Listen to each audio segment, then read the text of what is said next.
Welcome to the Data Product Management in Action podcast, created and executive produced by me, Scott Hurlman, and brought to you by Soda, your best friend in data quality and contracts tooling.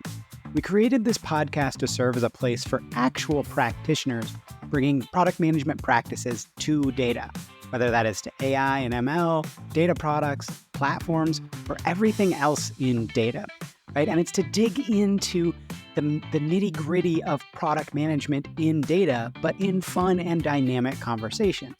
It's not just lift and shift from software product management. We have a great set of hosts for you that are also practitioners, so they can really get into those specifics and dive deep and get you the information you want to know rather than just high level, here is what a data product is. This is about cutting through the noise of data product management to drive towards actionable insights, hence the actual podcast name, Data Product Management in Action. So sit back and enjoy another awesome conversation. Hi, everyone. Welcome to Data Product Management in Action. My name is Nadiem, your host for today. And I'm really happy to welcome a former student colleague of mine, an expert in data. He has spent his entire career in data, and whenever I have a chat with him, we start private for like a minute, and then we take it all the way to the real love, which is called data analytics, machine learning, what's going on at the moment. So it's an honor to have him today. I'm happy to welcome Clemence Chee. Clemence is today a VP Data and Analytics at a company in Europe called Babbel, and has been the former Global Senior Director Data at HelloFresh. But Clemence, why don't you introduce yourself? Amazing, thanks. Super happy to be here, Nadiem. And I have to correct you on one thing, because my career was not always in data per se. Because when we were at the Technical University at Munich together, I did remote sensing, which is kind of like data science for Earth observation today. But remote sensing is what we today use for GPS, laser, self-driving cars, augmented reality. Eventually, when I was at the space agency, because eventually I always wanted to become an astronaut, right? So it was my life goal. I was at the space agency, and the university, one of my other friends, he said, well, Clemens, there's this amazing company at our university doing a workshop, obviously in a recruiting event. So I said, okay, let's go, because the name sounded super interesting. The name of the company was Rocket Internet. And I said, I like rockets. I like the internet. For those people who don't know, Rocket Internet was actually an incubator for e-commerce companies in Germany. And this is basically how they tricked me into becoming a part of the startup world. This is where I started to actually build ventures, more on the operational side. This is where I learned all the different steps of how do we run a business, what data is needed, and eventually then got into data. Nice. I mean, we could discuss if remote sensing is about data or not. I mean, definitely from my perspective and my experience in this field it is. But today we want to talk about data, specifically about data product, because I think we both gained a lot of experience. What means experience? We've seen it in the last couple of years coming up. It's a trending topic, and it's a big topic nowadays, especially when it comes to what is a data product, how is a data product defined, how are data products consumed. But before we go into the nitty-gritty details of it, I would like to ask you the first question I always want to ask my guests, which is, what is actually your favorite data product in action today? It could be in your personal life, business life. So when you think about data products and the most favorite data product, which one is it? My favorite data product, which I really use a lot, is non-work related. Or maybe it is work related. It's actually, Google search. No, Gmail search eventually. I have a very interesting tagging system for my emails, which I've established. And with this tagging system, I actually can search through my whole folder, manage my workflows, manage my work, and so on. I would say this is the search function behind Gmail not the interface, actually the search function behind, maybe this is my favorite data product eventually. Okay. What type of data product is that? So let's go into it right away, because Okay. I have 1,000 questions now why this could or couldn't be a data product. So why is it a data product for you? And maybe you can explain with this, what is a data product? Okay, this is basically one of the topics the whole community is still talking about, because there's maybe to date no real definition. At least everybody I talk to, they have a different definition of what is a data product. But for me personally, I've came to a conclusion that there are different types of data products. Eventually, if we talk about smart products, which can be a software in themselves or a microservice or a service themselves, fueled by data, that can be a data product.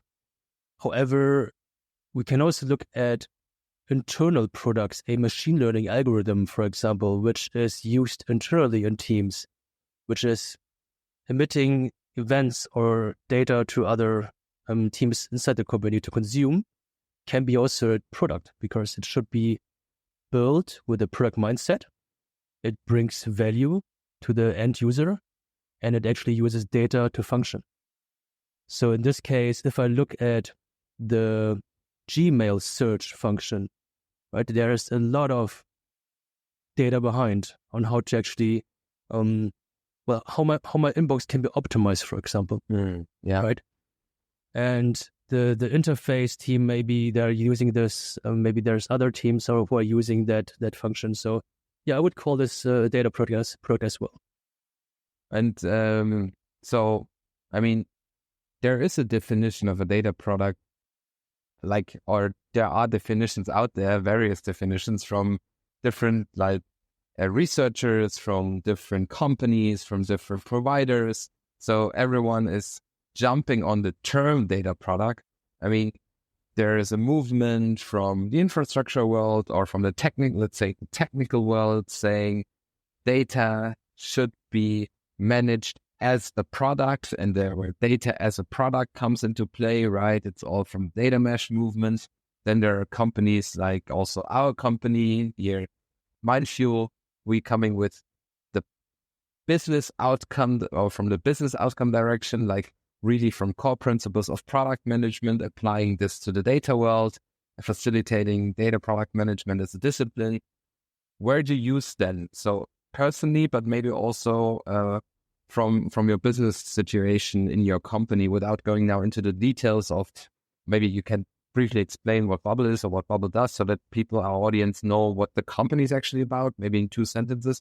But for us, more important is, where do you stand from your perspective when it comes to data product management? Okay, so maybe I can tell the story about my previous company and how we saw data products or data product in general there, and then about my current organization. So I'm currently at Babbel. It's an education tech company teaching language learning. So we are a software and e-learning platform where everybody can actually learn languages. So I think Babbel is still one of the number one player on the market. I'm pretty sure that everybody who wants to learn a language have come across our company. Before that, I was at HelloFresh. I was a subscription food company. Eventually, I spent 8 years there. So the way of how I look at data from when I started at HelloFresh until I left HelloFresh is very different. And so maybe just, I think HelloFresh, we know them in the US quite well. Yeah. HelloFresh is also quite big in the US. Is Babbel actually in the US as well? Yeah, well, yeah. So when our audience today, when they open their iPhone and go to the App Store and they say language learning, then they can find, right? That's right. Yes. Okay, good.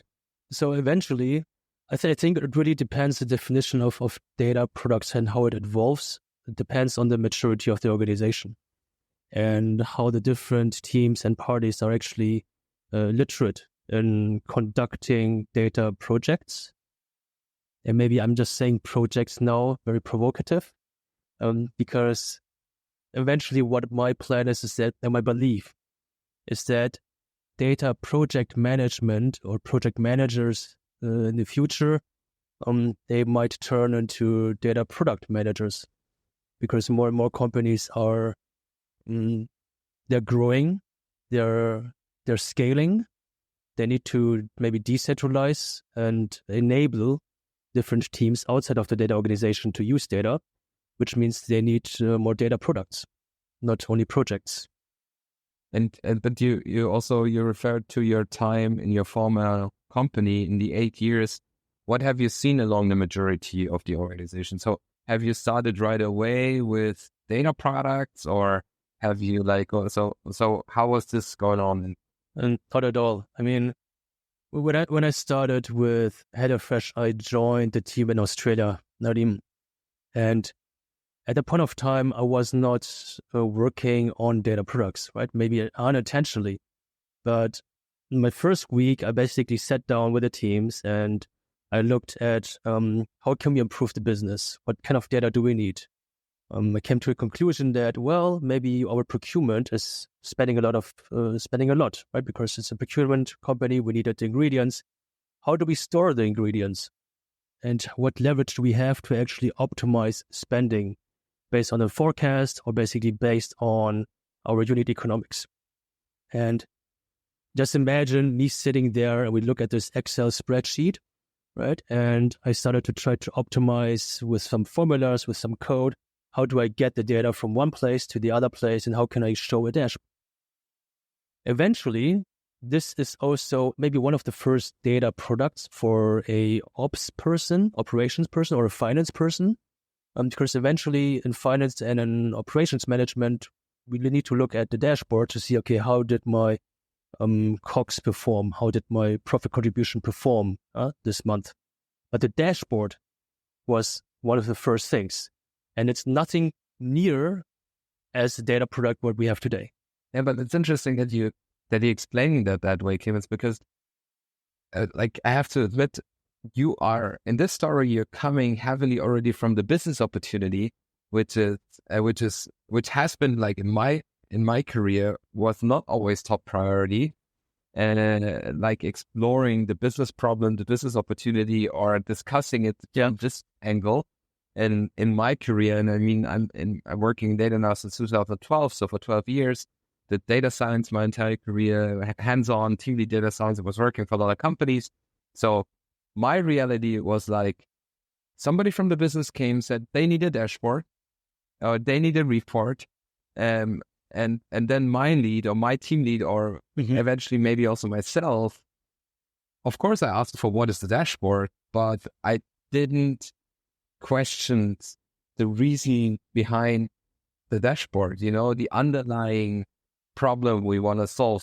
Because I was in the data team, the business team said we need a dashboard, a finance dashboard.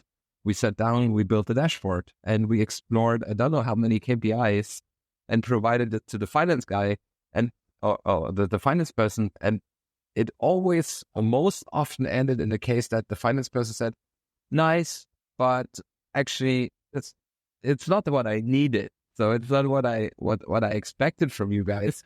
Can you change this? Can you change that? And there were a lot of iterations. So coming to the point, right, you're explaining this now that a decade ago you were already exploring business opportunities and providing data to this. So it might be an approach today, but has this been always your way to go? So was this always the reality in your career?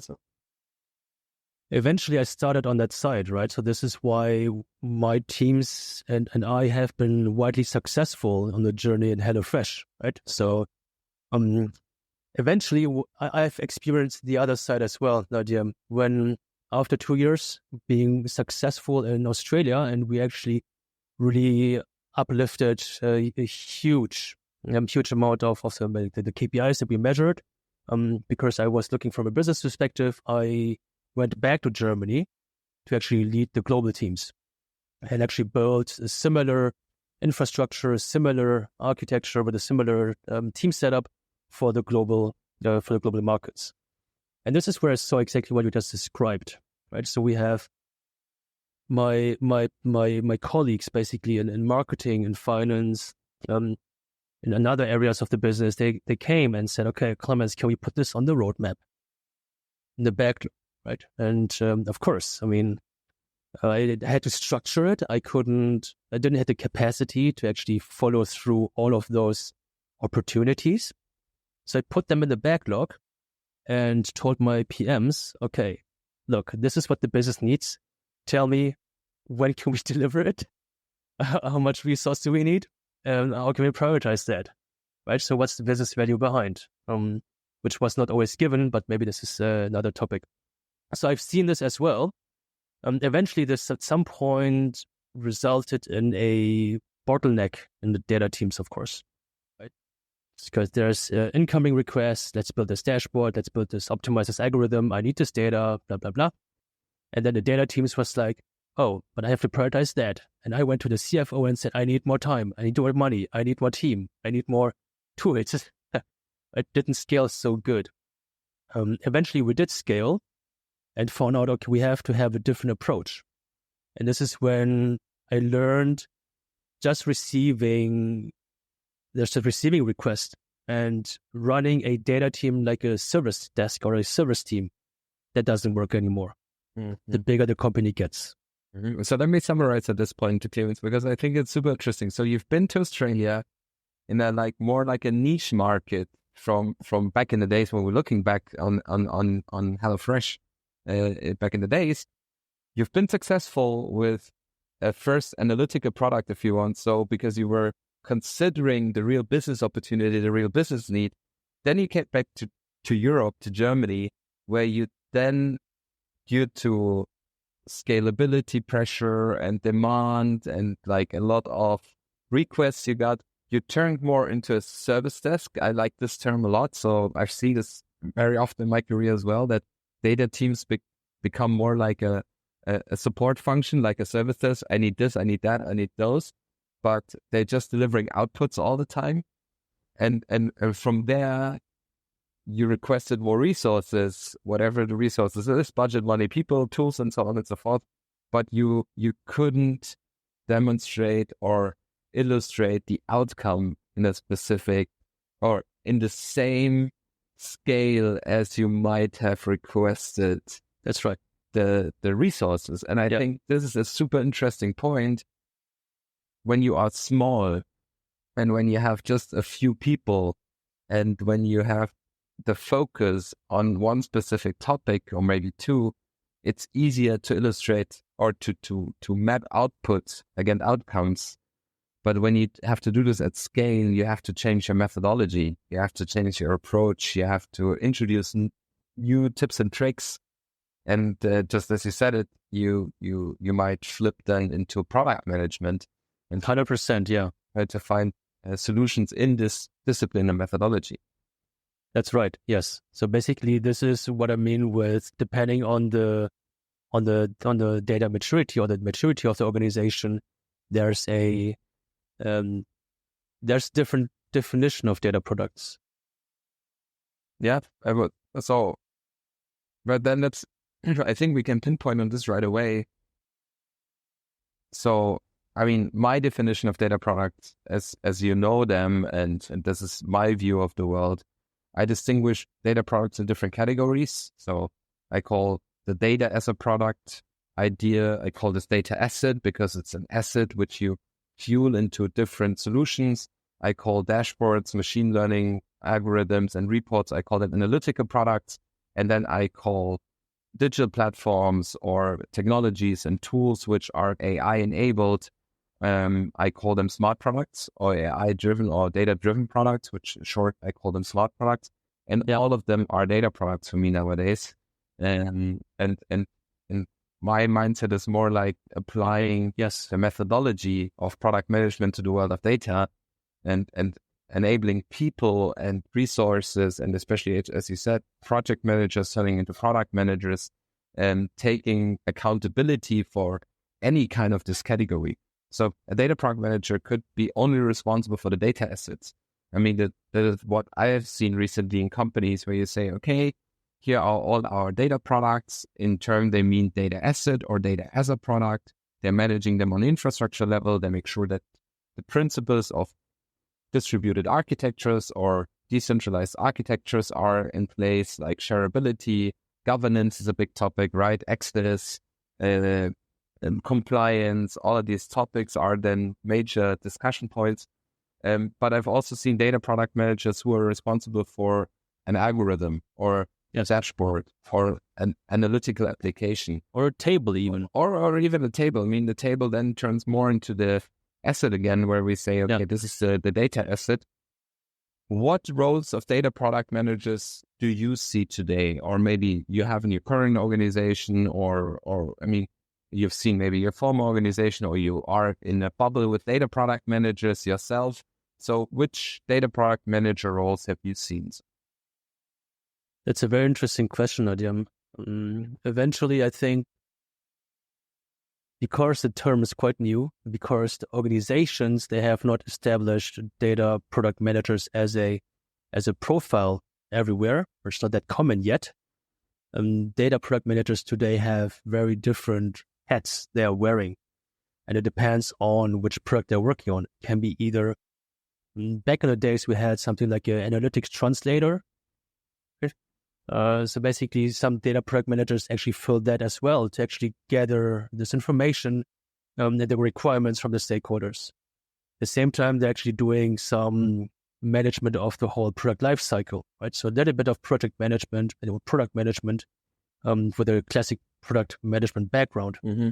But what I see more and more is eventually diving more deeper into the area of data quality and process management even, because the transformation that companies go through to establish a data product management role is part of a change management process where operational processes change. And when companies trigger this, they often have one of the big data challenges, which is data quality. Yeah, so those are the different areas I see currently a data product manager covering for.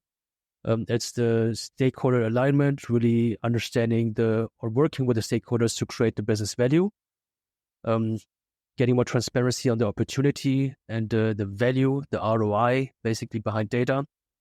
But then also working with the teams on aligning a new process, changing a way of how data flows and is either where data is being collected or consumed, and establishing principles, and maybe even sometimes automated principles or checks, quality checks, tests, contracts into this workflow.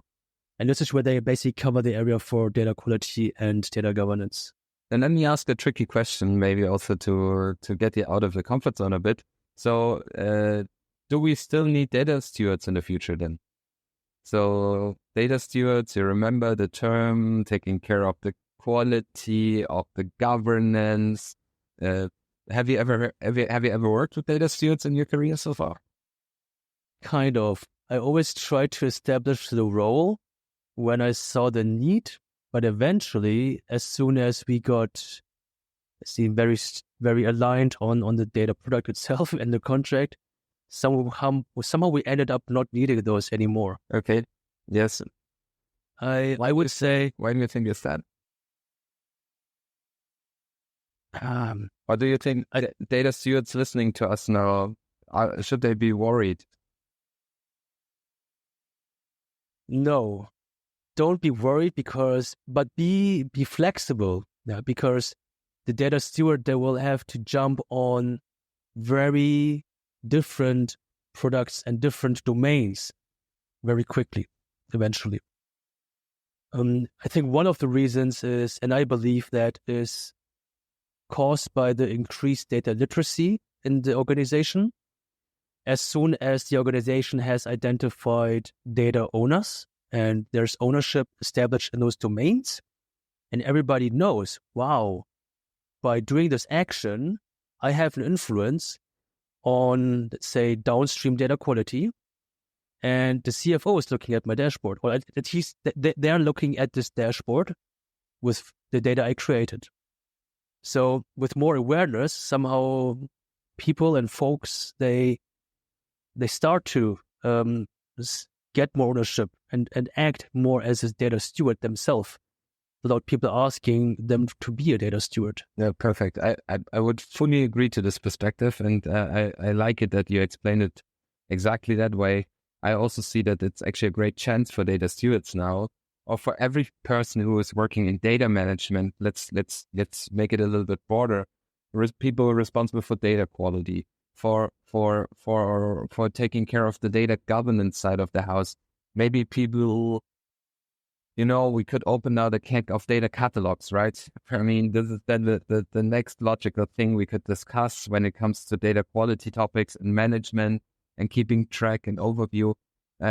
All these people, we should encourage them to go one step further, to think about like not reducing themselves just to the management part of the asset itself, but like thinking of how can we create outcome for our consumers of these assets and what is needed for them to deliver this outcome.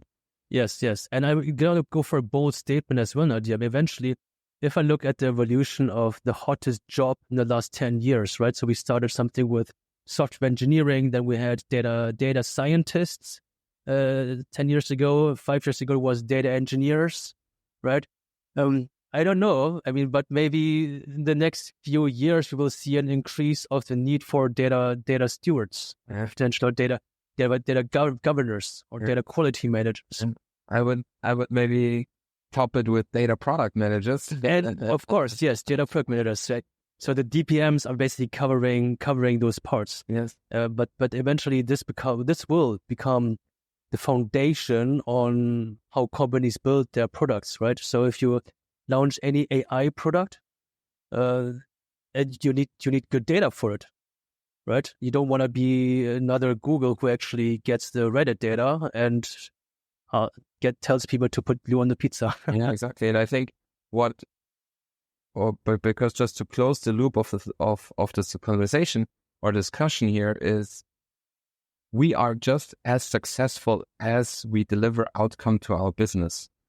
Whatever, if the business is our customer, stakeholder, or if we discuss on the P&L, whatever you define as business, but we as data people are just as good as the quantitative or measurable outcome we can generate for the business. So the return on investment, the ROAI, as I call it, so the return on AI investments is the measure we have to ask ourselves every day, are we contributing?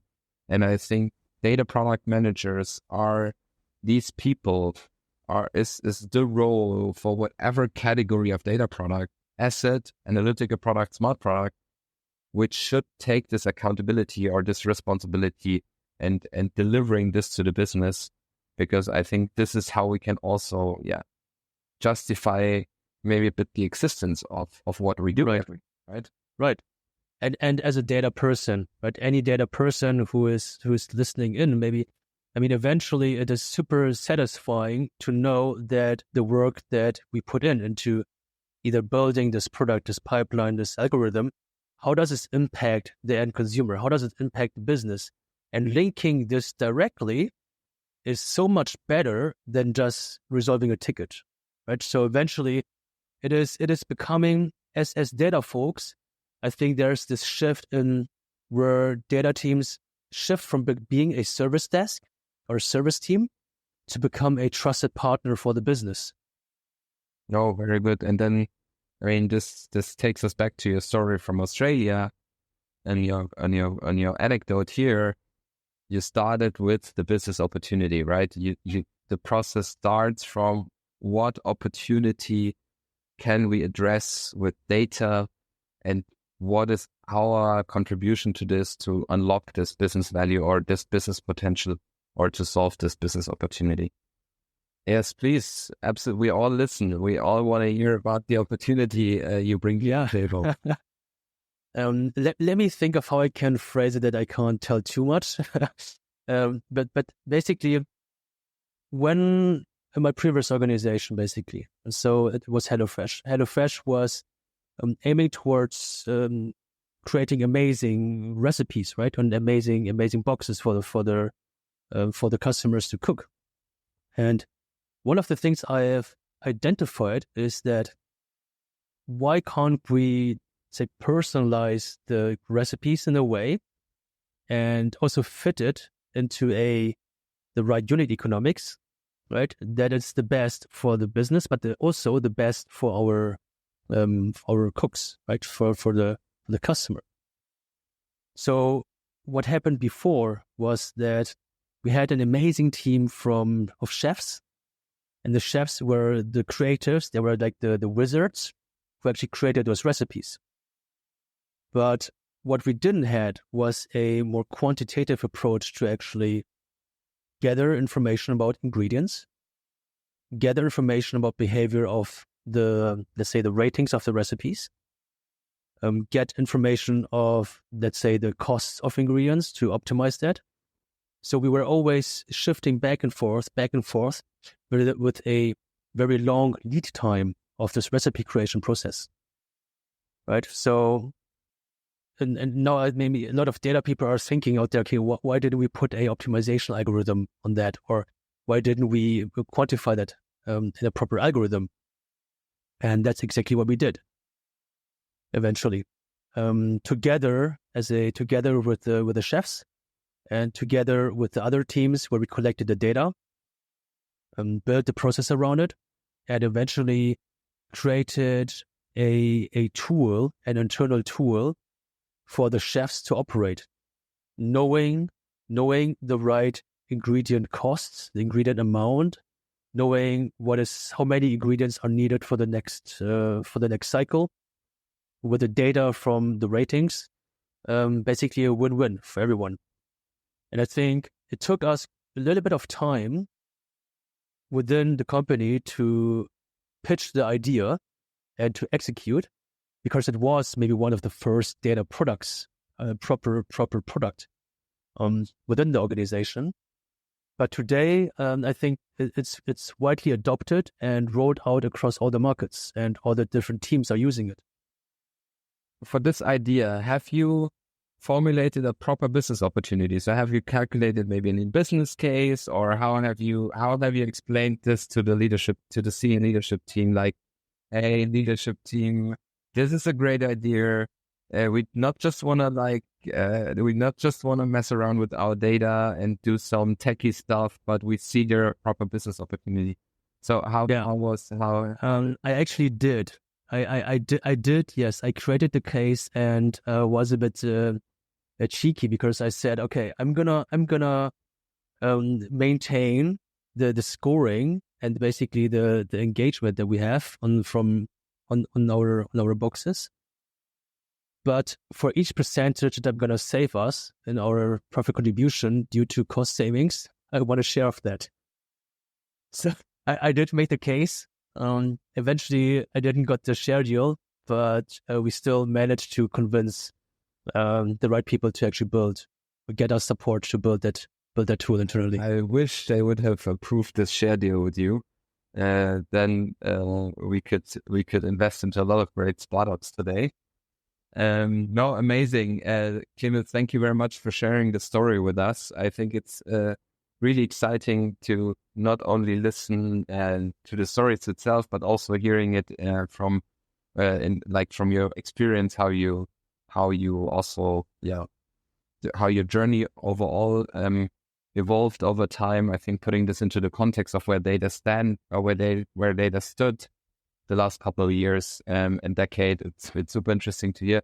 Maybe coming closer to an end of our discussion, I would ask a specific question. I want to continuously ask my guests, which fits perfectly. So, what would have been something you would like to have known in your data product management journey 2 years ago? So, when you think back now and 2 years ago, what would have helped you for your maybe current role or for your job today, which you maybe didn't know, maybe not 2 years, but 3 years or 5 years ago? So, what do you love? What do you like now to know? What you think? So when I started this DPM journey, I was more fixated on the roles of DPMs, the definition of the data product. and actually try to establish exactly those things in the organization. But today I know that each company is different. Each leadership is different, and they have different challenges. All can be solved, which I know today, but with a DPM framework, with DPMs. But the narrative is where I could have been much more flexible on. And this goes back to my definition of the roles of a DPM, right? So which narrative do we tell on how do we resolve the challenges for the business? Because I tried first to went to leadership and say, look, I think we need data governance and data stewards. And they looked at me and said, okay, Clemence, what is data governance? What are data stewards? Right? We tried again. It's okay, maybe we have to embed data management into product management. Same story, right? So it's really about the narrative. And I think with the support, for example, that your company is doing, Nadiem, and with what is currently happening in the data ecosystem, more and more people start to understand, well, it is more about the narrative, right? Because eventually data people, we are also storytellers. No, great. I would fully agree to that. We are storytellers. And I think it's not only about the story, but it's then also holding up to the stories. I think nowadays, especially in the field of AI, now with new technologies in the market, like large language models and all these great opportunities. I mean, for your company, we don't have to discuss how amazing these opportunities are out there. We have to create the stories, we have to hold up to the stories, and we have to deliver on our stories. And for this, I think product management for data or data product management is a right methodology. And with everything involved in that, it's about technology, it's about infrastructure, it's about the data itself, it's about data governance, it's about data catalogs, and also about data product management platforms, right? Yes. So about eventually one important piece that is the data value creation, because this is maybe I want to add one thing, right? So 2 years ago, it's about the storytelling, but the storytelling, it lacked kind of like this value. Yes. Right? Eventually, nowadays, every story we tell is related to the value.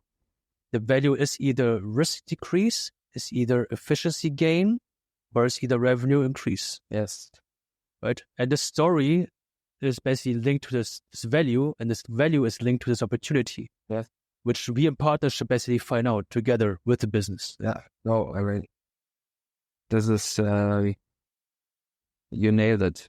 Full stop. I think you nailed it. And this is exactly how I think and we think, and data product managers who are coming from the value side of the house, right? Who are coming with this belief of measuring the return on investment on data.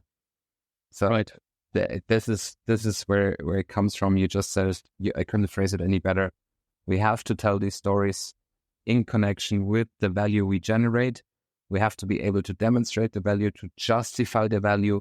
And I think data product management is a great solution. Agreed. Cool. What a summary. Clemence, it's been a real pleasure to have you here today. Thank you very much for joining in, for taking the time. And I'm really looking forward to see you in person next time. For the podcast, yeah. Yeah. Likewise, Nadiem. Thank you. So, dear audience, dear listeners, this was Data Product Management in Action. I hope you enjoyed it. I hope you liked it. And we see you soon again. Thank you very much. Thanks so much for listening. Hopefully you got some great actionable insights out of this episode. We're so excited to dig deeper into data product management and its many facets.